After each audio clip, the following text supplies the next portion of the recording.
Olá a todos que acompanham a Saúde Integrativa, sejam muito bem-vindos a mais um podcast. Hoje vamos conversar sobre o Setembro Amarelo, que é o mês de conscientização e prevenção do suicídio. Eu estou aqui com o psiquiatra Gustavo e com a Luciana. A gente vai bater um papo bem interessante abordando tudo o que você precisa saber sobre esse assunto. Fica com a gente. Olá, sejam todos bem-vindos a mais um podcast do Saúde Digital. Meu nome é Luciana e hoje a gente vem conversar sobre mais um tema do calendário da saúde, que é o Setembro Amarelo. E para isso eu trouxe dois convidados aqui especiais para a gente conversar um pouquinho e eu gostaria que vocês se apresentassem. Meu nome é Raul, é um prazer muito grande estar aqui novamente.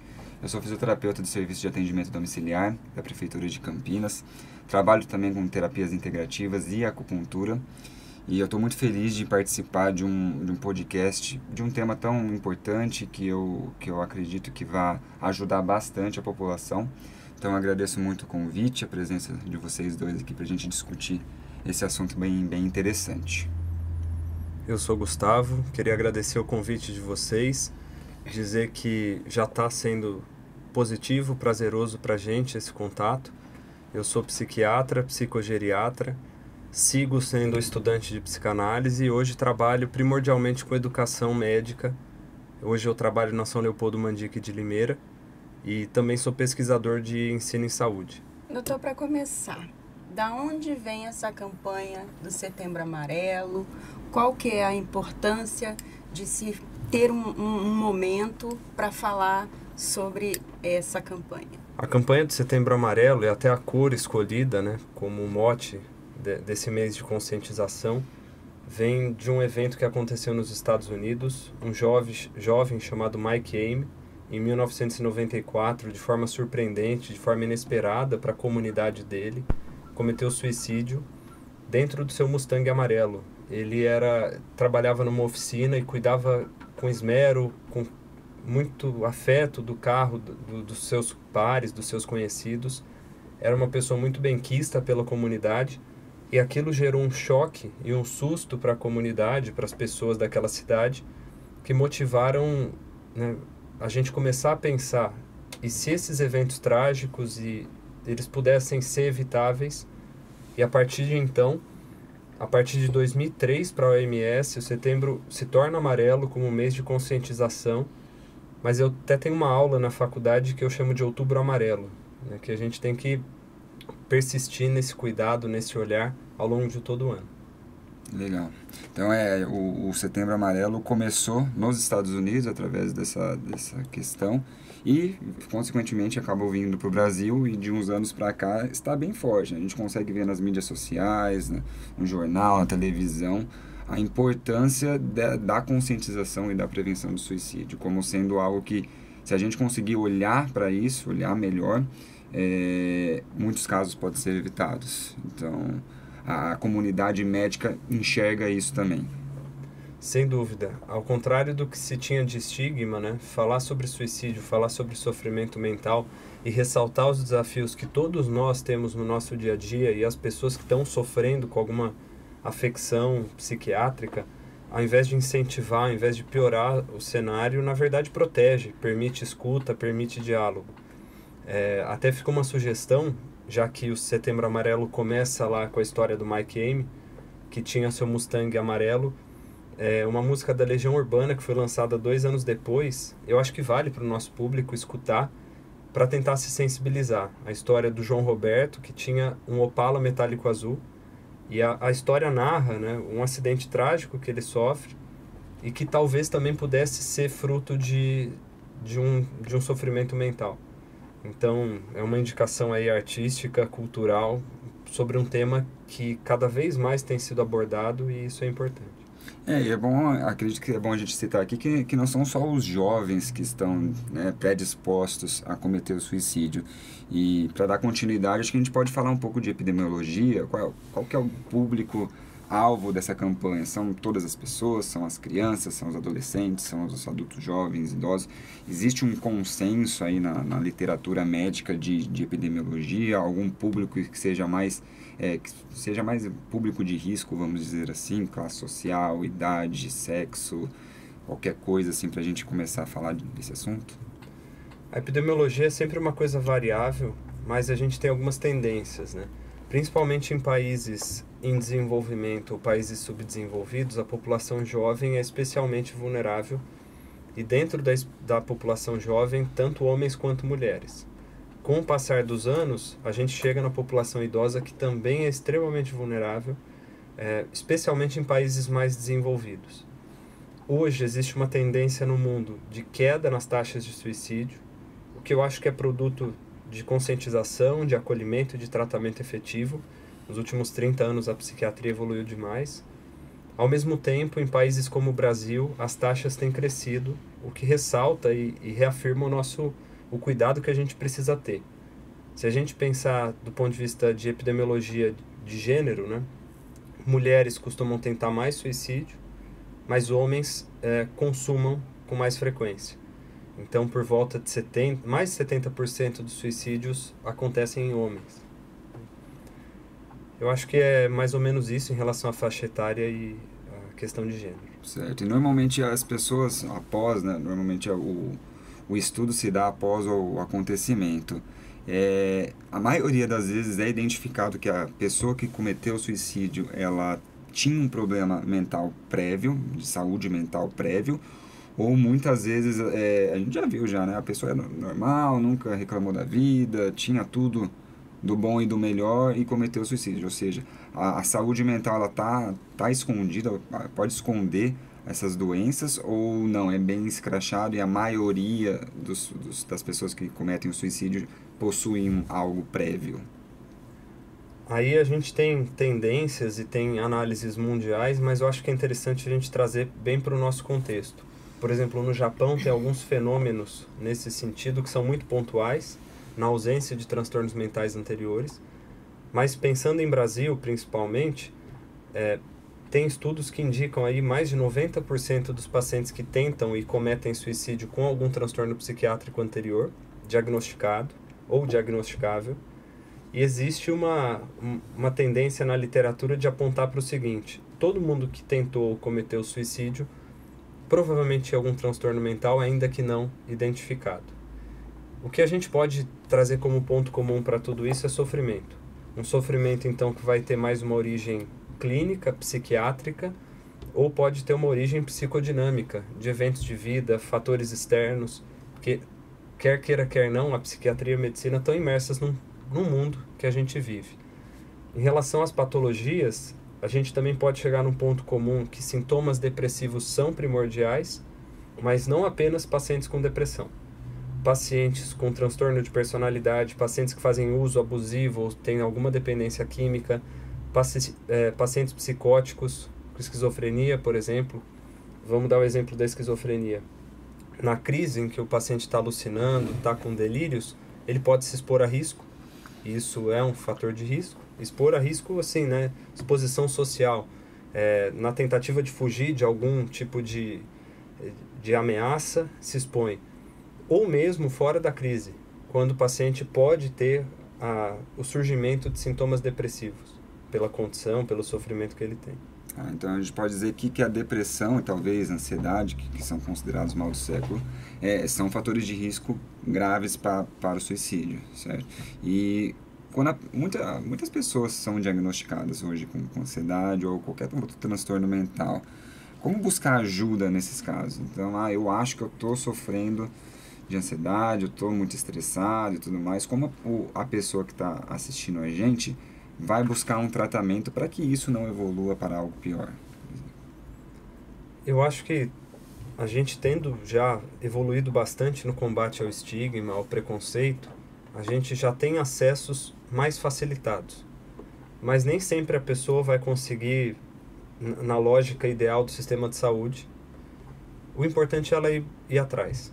Então ela pode começar, se for do interesse dela, o atendimento, o cuidado com saúde mental na psicologia, na medicina mesmo, com psiquiatra, ou algum outro médico que está assistindo, um cardiologista que identifica que o paciente é exacerbadamente, muito ansioso, né, e pode encaminhar, ou pode, em outros cenários, né, um paciente que teve alguma lesão muscular, articular e está fazendo sessão de fisioterapia, ali já começa a se conectar com o próprio corpo, com a própria vida, e aquilo ali ser início de um processo. Então, independente de qual seja o início, o importante é esse trajeto de autocuidado. Doutor, eu dei uma olhada no perfil epidemiológico, né, disponível aí pelo governo federal, que a segunda principal causa de morte em adolescente de 15 a 19 anos e quarta principal causa de morte entre adultos de 20 a 29 anos, né? Então, eu assim acho que essa fase da adolescência, ela tem vários questionamentos e, pelo destaque aqui, é uma faixa etária que corre, assim, bastante risco, né? Existe algum sinal, algum alerta aí para os pais, amigos, professores, que a gente pode observar, porque às vezes o indivíduo não consegue se identificar que está com algum problema, mas que outra pessoa que esteja ali na comunidade, né, como eu falei, pais, amigos, que possam surgir como um alerta para a gente procurar ajuda? É importante a gente ressaltar isso, né, da população adolescente, da população jovem, especialmente no nosso país, e tem uma lógica dentro da psiquiatria infantil também que é importante. Muitas vezes a patologia, o sofrimento, ele não é só da criança, só do adolescente, está no adolescente. Então, essa população ela é especialmente vulnerável a uma sociedade desigual, a problemas dentro de casa, a problemas sociais, que tornam eles muito mais vulneráveis de fato ao sofrimento e pela falta de recurso, porque a gente ao longo da vida vai acumulando recursos para lidar com os problemas. Tem gente que acumula mais, tem gente que tem menos oportunidade de acumular, mas o adolescente, o jovem ainda tem pouco recurso. E muitas vezes ele entende como eterno o que é passageiro. Então, um desentendimento, um dissabor ali amoroso, afetivo, ele entende que vai ser a sentença da vida dele quando é uma coisa transitória. Então é de fato uma população especialmente vulnerável. E eu acho que existem sinais de alarme que a gente pode ficar atento, pensando em quadros de depressão e ansiedade e depois pensando no risco suicida mesmo. Mudança de comportamento, isolamento social, baixo desempenho acadêmico.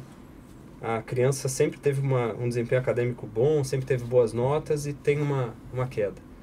É um sinal de atenção.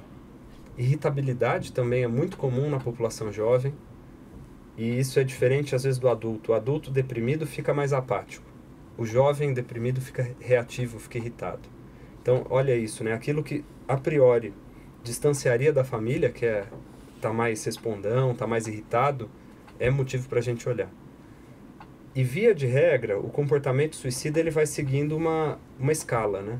Começa com o desejo só de parar de sofrer, depois o desejo passivo de morrer, por exemplo, seria mais fácil se alguma coisa acontecesse. Isso pode evoluir para um desejo de dormir e não acordar mais. Então, existe uma progressão sobre a qual a gente tem que ficar atento, que a gente pode olhar, até chegar no planejamento, até ter uma execução.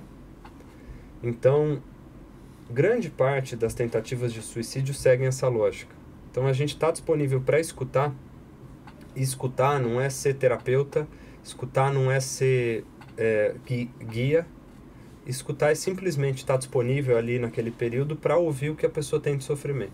E a partir disso conseguir acolher ou não. Não é obrigação de nenhum pai e de nenhuma mãe ser terapeuta do filho, e não vão conseguir, mesmo os terapeutas. É só saber direcionar. E é como eu falei, às vezes pode direcionar para o pediatra inicialmente, para o clínico e assim vai. É um tema um pouco complicado, porque a gente já está acostumado que o adolescente é o revoltado, é o respondão, 90% acaba sendo isso. Então, acredito que o mais difícil é a gente conseguir identificar a normalidade para a patologia. Então, a observação, o autoconhecimento e conhecer, conversar com a família, acho que é o primeiro passo, né, para identificar tudo isso. E hoje em dia a gente tem a questão das redes sociais também, que está influenciando e que não tinha antigamente. Então, hoje com as redes sociais, com aquela imagem de que tudo é perfeito e que a nossa vida é esquisita, é estranha, porque o amigo está sempre bem, está sempre feliz, a família é perfeita, e quando a gente não vê isso na nossa vida, a gente pode ter um desequilíbrio aí emocional, psicológico, e aumentar as tendências suicidas de quem já tem essa chance, né? Como você acha que a gente tem que trabalhar essa questão das redes sociais? Como orientar, principalmente os jovens e adolescentes, né? A pessoa, quando é mais madura, normalmente ela acaba dando um pouco menos de importância a isso, enquanto os jovens e adolescentes acabam ficando mais tempo e acabam até dando mais prioridade a esses temas. Eu acho que é importante, né, a gente ressaltar o caminho que a gente já percorreu.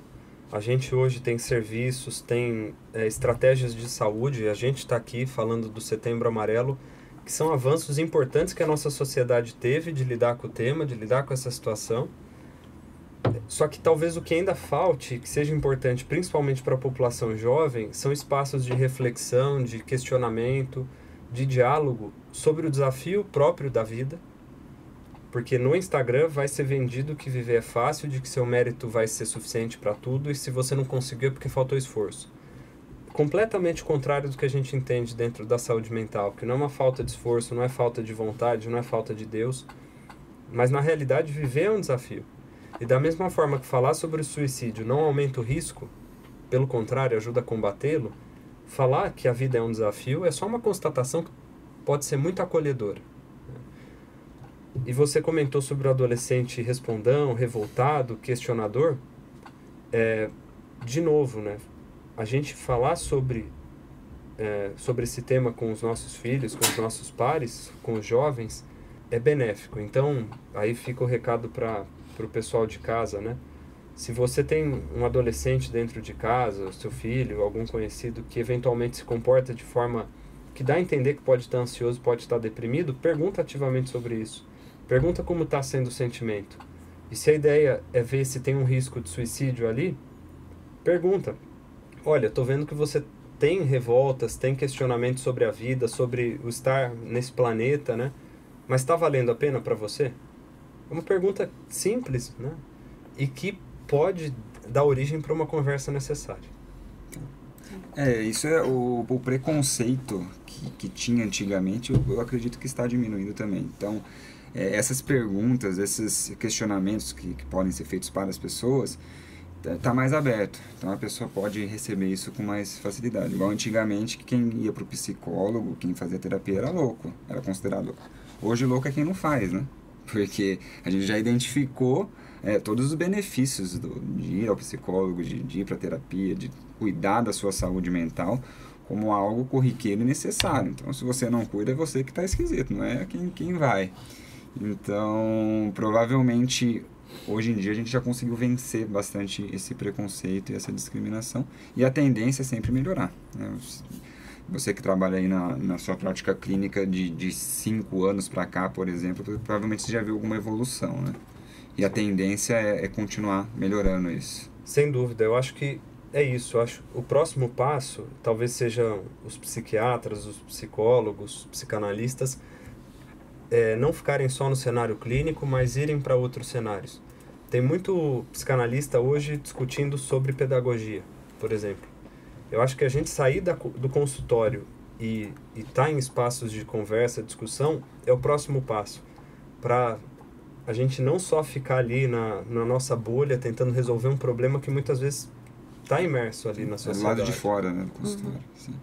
Falando voltando um pouquinho de redes sociais, né, a gente vê alguns vídeos na internet, né, e fica sabendo, né, de atores famosos, comediantes, né, uma população que a gente vê que está sempre sorrindo, né, o comediante quer fazer o outro rir, né, tá sempre feliz e, de repente, do nada, a gente tem aquela notícia de que a pessoa, infelizmente, se suicidou, né?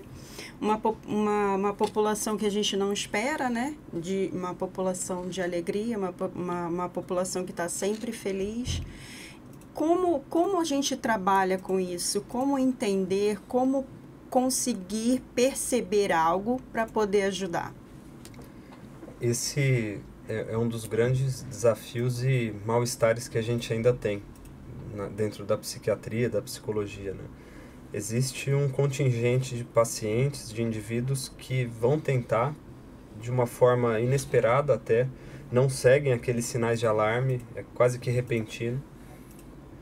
Eu acho que a gente ainda tem que evoluir no acolhimento e no cuidado com essas pessoas para tentar oportunizar tratamentos, para oportunizar acolhimento e evitar esse desfecho. E talvez essa seja a nossa saída no momento, continuar trabalhando. Mas, de fato, tem alguns casos que surpreende a todos, né? De qualquer forma, eu aproveito e trago, né? Isso está preconizado já na literatura. Das 3 principais razões genéricas, né? Porque cada caso vai ser um caso, associadas à tentativa de suicídio. Um pedido de socorro, a tentativa de mudar um cenário, um contexto. Então, pessoas que estão vivendo uma crise conjugal, vivendo uma crise familiar, uma crise laboral, podem ver no suicídio uma forma de tentar mudar aquilo. Pra gente, racionalmente pensando, não vai. Mas no desespero a pessoa pensa. E por último, amortizar uma dor. E eu acho que esse tá sempre presente em todos, né? Então a gente continuar, a gente apurar a nossa escuta, o nosso olhar para o outro e para nós mesmos. Porque se a gente não estivesse cuidando, não vai rolar de cuidar do outro. Eu acho que a melhor forma é da gente tentar identificar esses casos que pegam a gente de surpresa mesmo. Raul, de que forma que a gente pode lidar, né, com esses nossos problemas, mas uma forma alternativa, né, para a gente melhorar essa questão desse equilíbrio emocional? O que você indicaria aí de alternativa para a gente poder trabalhar aí e melhorar, assim, a nossa autoestima de forma geral, né? Esses transtornos psicoemocionais são bem complexos. Eu acredito que necessitam de uma abordagem complexa. O paciente que já sofre de algum distúrbio e necessita de uma medicação, ele precisa procurar o profissional, o médico, o psiquiatra para acompanhamento. Mas nós já sabemos hoje, vários estudos recentemente, principalmente de 3 anos para cá, já identificaram a atividade física como um dos principais tratamentos para transtornos mentais, justamente porque trabalha questões hormonais e químicas do nosso corpo. Muita gente, desde antigamente, a gente cuidava do nosso corpo através do exercício físico, musculação, esporte, com o intuito de emagrecimento ou de ficar forte, mais por estética. Enquanto de 3 anos para cá, principalmente depois da pandemia, a atividade física, o exercício, o esporte, ele vem como algo que faz bem para nossa cabeça. Muita gente vai na academia não para emagrecer nem para ficar forte, sim para ficar mais tranquilo, para diminuir estresse e ansiedade. Então, a atividade física hoje é considerado padrão ouro para tratamento não só físico, como de distúrbios e transtornos psicoemocionais, além de outras terapias integrativas. Eu tenho um pouco mais de experiência com a acupuntura, além da prescrição de exercícios físicos, e a acupuntura consegue ajudar bastante, principalmente em casos iniciais, no caso onde o paciente está com uma insônia, dificuldade para dormir, ou algum distúrbio alimentar, ou mesmo ansiedade e estresse, que é muito comum hoje em dia. Grande parte da população sofre um pouco de ansiedade e estresse, e a acupuntura e as terapias integrativas, elas vêm para auxiliar a diminuir essas questões. No caso, um paciente já grave com tentativa de suicídio ou já com pensamentos suicidas, ele é um paciente que ele precisa de uma terapia um pouco mais medicamentosa, um acompanhamento médico especializado, e junto com as terapias complementares, é claro. Tudo que a gente consegue abordar, quanto mais holisticamente a gente vê o paciente, melhor vai ser o resultado do tratamento. Então, eu não sei se você já chegou a pegar esse tipo de paciente. Eu já fiz todos os tipos de tratamento, já fiz terapia, já fiz acupuntura, tudo, nada resolveu e eu continuo mal. E você vê aí a necessidade da medicação ou de um tratamento mais químico. Eu acho que, assim, para complementar aí, né, que a gente sabe que o suicídio, ele é uma emergência médica, né? Então, você acha que o tratamento, né, dessa agudização aí, de alguém que tentou, né, um suicídio, ele difere muito daquele do pós, né, da continuidade, porque eu acho que tem que ter uma continuidade de um acompanhamento, seja ele do médico ou seja através de terapias alternativas. Diferencia muito esse tratamento, essa primeira abordagem? Sim, isso é importante, né? No momento agudo ali, próximo de uma tentativa ou na iminência de uma tentativa de suicídio, a principal decisão é se o paciente vai ficar melhor cuidado e assistido internado ou se ele vai ficar bem assistido dentro de casa, no que a gente chama de internação domiciliar, em que o paciente perde menos autonomia, perde menos liberdade, mas vai depender do cuidado familiar e a escuta e o acesso rápido a serviços de saúde. Mas a médio e longo prazo, é bem importante isso. A medicação ela vem como fundamental para quadros moderados para graves, e graves, evidentemente. Mas em quadros leves, moderados e graves, a atividade física, psicoterapia, lazer, autocuidado sempre são necessários. Você comentou integrativo, né? Na verdade, o que a gente tem que integrar é nossas emoções com o nosso corpo, a psique e a soma, né? A gente tem a oportunidade de estar nesse mundo através do nosso corpo, ouvindo, sentindo, olhando, conversando, pensando, mas a gente precisa cuidar desse corpo que é o que a gente tem. Então, várias formas, e cada um vai ter a sua. Você comentou sobre o paciente que tenta várias estratégias e não chega a lugar nenhum. Porque as estratégias são muito mais sobre o continuar do que sobre o tentar. A consistência, né? Psicoterapia, muito mais, é importante para autoconhecimento, mas é muito mais sobre a relação com o terapeuta e uma relação segura, confiável, amistosa, de acolhimento, do que o autoconhecimento. E ver que nessa relação existe uma possibilidade de cuidado. E, assim, como é difícil, às vezes, para a família perceber, né, essa mudança brusca aí de comportamento, né, ou essa dificuldade de se expressar, né, mas existe alguma diferença, por exemplo, daquele familiar que realmente tentou o suicídio, né? Existem outros sinais de alerta? Difere muito desse cuidado, dessa atenção que a gente tem que ter para essa pessoa que já tentou ou não? Tem alguma coisa mais para a gente acompanhar melhor aí, e alguma dica para a gente tomar maior cuidado com esse nosso familiar? Uma coisa fundamental nisso é que ter tentado suicídio anteriormente é fator de risco para novas tentativas e fator de risco para tentativas mais graves. Então, a partir do momento que um familiar, um conhecido, de fato tentou suicídio, eu acho que primeiro a gente tem que comemorar que não foi consumado. Então a gente tem uma nova oportunidade. O que eu sempre falo para os pacientes é questionar a razão da vida, questionar a razão da existência. Isso faz parte, isso é uma coisa inata do ser humano. A gente tem essa oportunidade com o nosso raciocínio, com a nossa cognição, mas eu preciso de tempo que você me dê tempo para o remédio fazer efeito, para as terapias, para o cuidado que a gente quer te ofertar funcionar.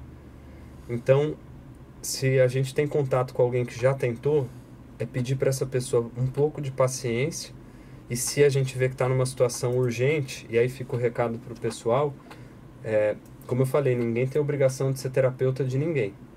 Levar num serviço de saúde que possa acolher de forma urgente.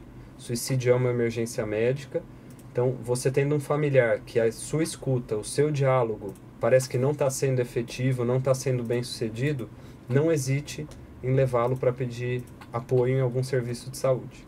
Então, pessoal, eu espero que você tenha curtido essa nossa conversa. Existem aí no município várias unidades de saúde que têm portas abertas para acolher, né, essas pessoas que estão precisando, né, de uma escuta especial ou específica, né? E aí eu convido vocês a curtirem, compartilharem, né, esse vídeo, porque é um alerta, né, para a população em risco, de como a gente abordou bastante de como a gente tentar perceber, né, E aí eu quero agradecer, pedir para você curtir, compartilhar, deixar nos comentários alguma dúvida que eu repasso para os nossos convidados e queria que vocês também deixassem o contato de vocês, né, Sim, caso alguém precise buscar ajuda. Claro, o meu Instagram é fisioterapeuta Raul Goulart e eu tô no YouTube também com o canal Saúde Integrativa. Muito obrigado pelo convite. Eu sempre gosto de participar dessas conversas, eu acho que é bem enriquecedor, a gente consegue informar a população de forma clara, assuntos tão delicados, tão importantes. Então eu agradeço a Luciana, agradeço o Gustavo pela participação. Eu deixo então meu Instagram também, dr.gustavo.vila.real. Queria agradecer a oportunidade de propagar algumas informações, fico à disposição para a gente conversar. Queria agradecer o convite a vocês, agradecer também o Raul que tem cuidado, ele é fisioterapeuta da minha avó. E isso, é um prazer, pô. E eu acho que é isso, a gente vai trocando ideia, a gente vai saindo do consultório e levando para a sociedade o máximo de informações úteis que a gente pode ter. Obrigada.